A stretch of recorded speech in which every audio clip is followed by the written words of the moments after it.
You won't believe this new RV nightmare. I might as well have just gone in there and just like set $25,000 on fire and then just left. It would have been a lot easier.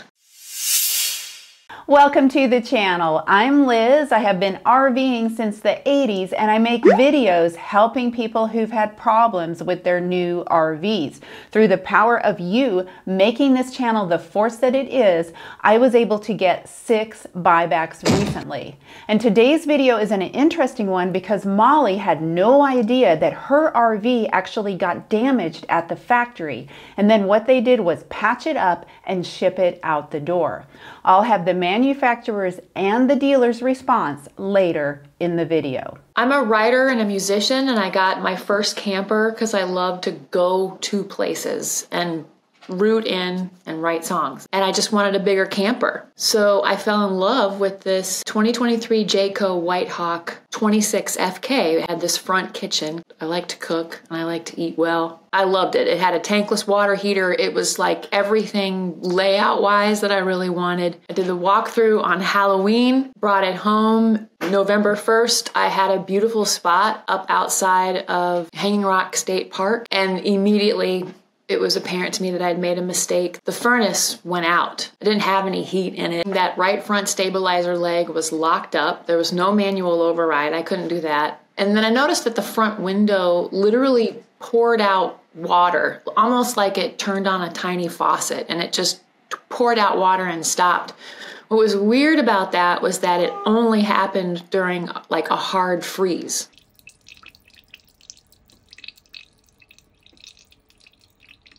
And then also I noticed the front window, the front kitchen window was weeping a little bit of water, and the black ball bearing strip in some of the drawers just was bent and just completely fell out. That was on day one. And I immediately called the dealer, Blue Compass, in Winston-Salem and just said, hey, the furnace is out. And they're like, well, it's not our problem. Call Jayco. So I called Jayco and they said, not our problem. That's on Blue Compass. This isn't a good sign. So I called my mechanic, my mobile mechanic, who I really trust. And he came out and started looking around and he said, Molly, you got this scratch on the front window. There's a crack in the fiberglass. Not only is your front right stabilizer jack motor not working, the arm is also bent. And your furnace isn't working either. I called Blue Compass to kind of let them know what was going on, and their response to me was to bring it in and that they would look at it. So I brought it in for some diagnostics 2 months after I bought it in late December. And by that time had new problems. The tankless water heater was working inconsistently, and then the plastic overlay, they put this white plastic overlay on the kitchen counter, started peeling up from the bathroom sink and then also on the kitchen sink. It was there for 2 weeks. They said, we don't really know what's wrong with it. Bring it back. And I did. I brought it back in February. And they started a 3-month diagnostic journey trying to figure out what was going on with this crack and the scratch. So the beginning of all that too was the dealer just basically trying to figure out what I had done to the camper. Was there an impact? You know, what did I do to it? And I kept insisting that I hadn't done anything to it. They wanted me to file my insurance on it for a problem that Jayco actually knew was there all along. No matter what you buy, new or used, you're probably going to want to upgrade your mattress. A lot of people don't know this, but you could spend even $200,000 on a new RV and that mattress be like cardboard. And of course, if you're buying used, you'll definitely want to upgrade your mattress. Well, it's now been 2 years that I upgraded my mattress to an RV mattress by Brooklyn Bedding.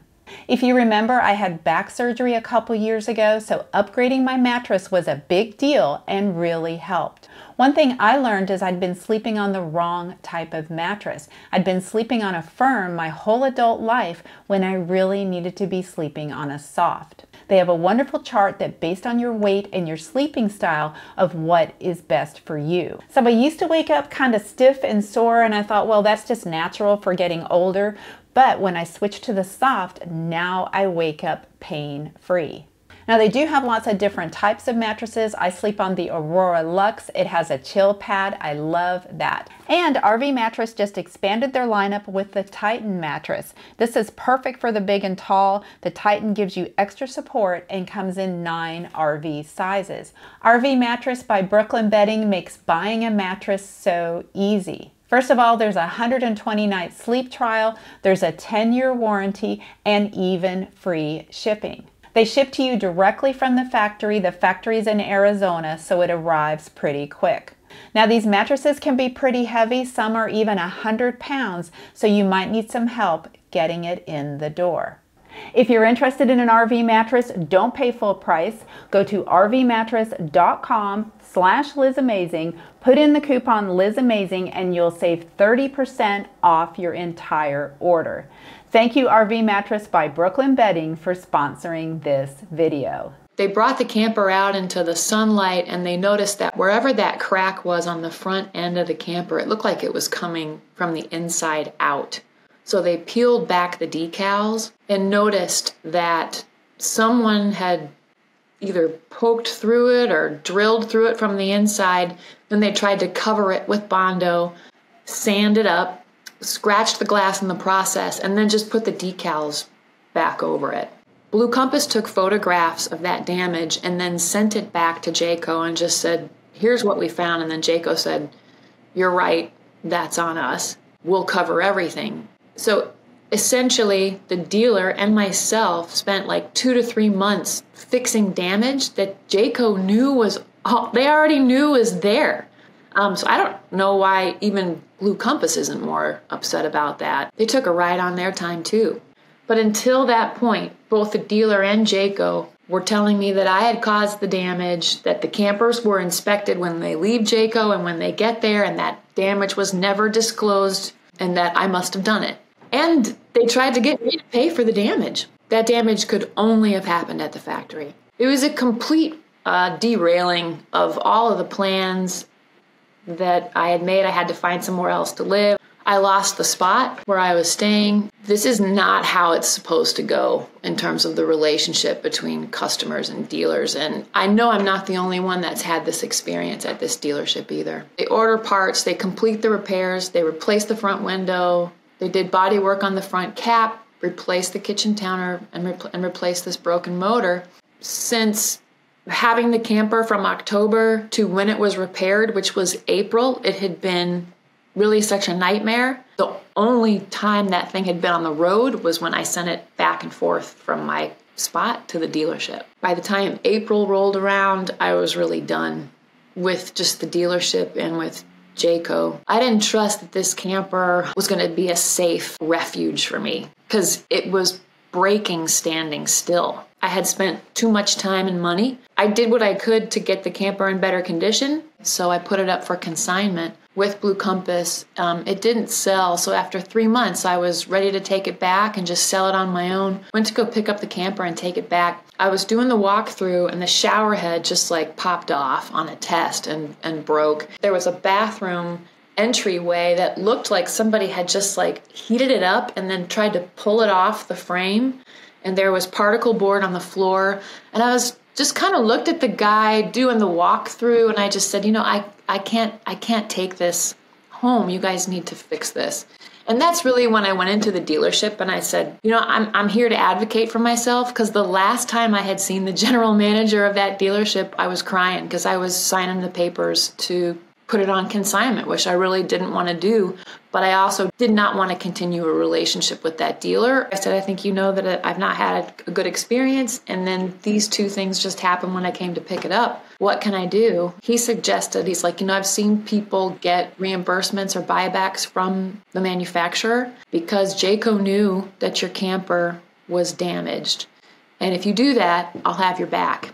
And so I went and spoke to an attorney, got a letter written, sent it to Jayco. Jayco is just like, sorry, we're going to do what we can to fulfill the problems as they pertain to the warranty.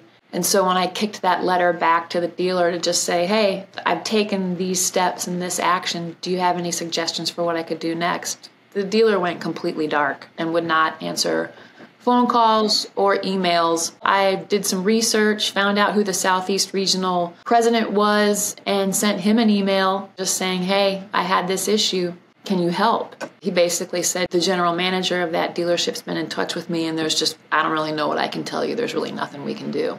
And that's just not acceptable. I just refuse to believe that. But it's also a challenge because the state of North Carolina does not regulate RV dealerships. The lemon law doesn't apply because it's a non-motorized vehicle. My only options are to be persistent and to reach out to people like you. You know, here's the thing, like the RV community, the people in the RV community will give you the shirt off their back. They'll fix a flat for you on the side of the road. Like, they will do anything for you. The people who run these dealerships do not reflect the values of the people that buy their product. Mine is not an isolated incident. People like you wouldn't exist if it wasn't like a universal problem.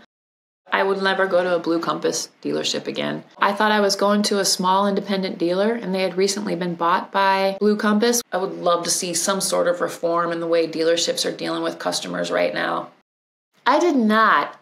Because it was brand new. My first experience with my first camper had been so good. I didn't have any problems with it, so I was really naive, and I think learning from a lot of your interviews and what I've been reading about it, that you really do need to bring that third party in and do an independent inspection. I wish I would have known that what I had was perfect. That was my 2021 No Boundaries little camper. I just wish I never would have done it.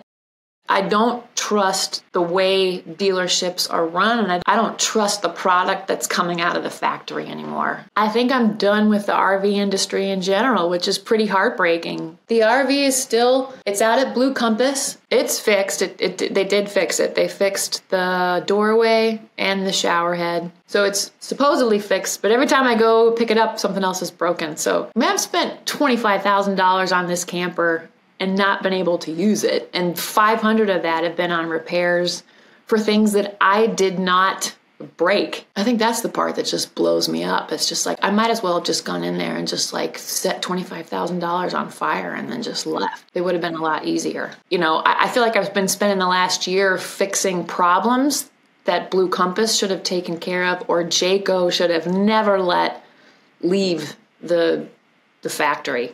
Well, I reached out to Jayco and they called Molly and they're giving her a buyback. Yay, I am super happy about that. Molly says, you did it again. I'm completely satisfied with this agreement. And then she calls me an RV angel. So thank you, Jayco, for taking care of Molly. By the way, a day after I contacted Jayco, I reached out to the president of Blue Compass. And within the hour of me sending that email, Molly got the phone call. So Blue Compass, if you had anything to do with helping Molly get the buyback, thank you so much. And if you are the president of an RV company and your customers get so frustrated that they take to social media because they're not getting the response or the help they need with your product, I think this is an area to look at. I'm talking to you, Winnebago, because I did a video about Winnebago last week and Jim and Janet's problem with their RV. In case you missed that, they bought an RV that left the factory with a gap in the roof. Then it sat outside at the dealership for a year and a half before they bought it. I think their $200,000 Winnebago motorhome should have been totaled. Yes, somebody did reach out to them on Friday right before the video came out, but they still haven't gotten a resolution. If you help your customers, you will look like the hero. And I think this is where you can take a page from Jayco. Hey, nobody's perfect, but at least Jayco is trying to make it right and do the right thing. So I definitely thank Jayco for that. And I think that's a much better tactic than just ignoring your customers and hoping they'll go away. What do you think about what Jayco did for Molly? Let me know in the comments. And as always, please like, subscribe, and share this video to help grow this channel and grow the force that it is. Thanks for watching and stay tuned.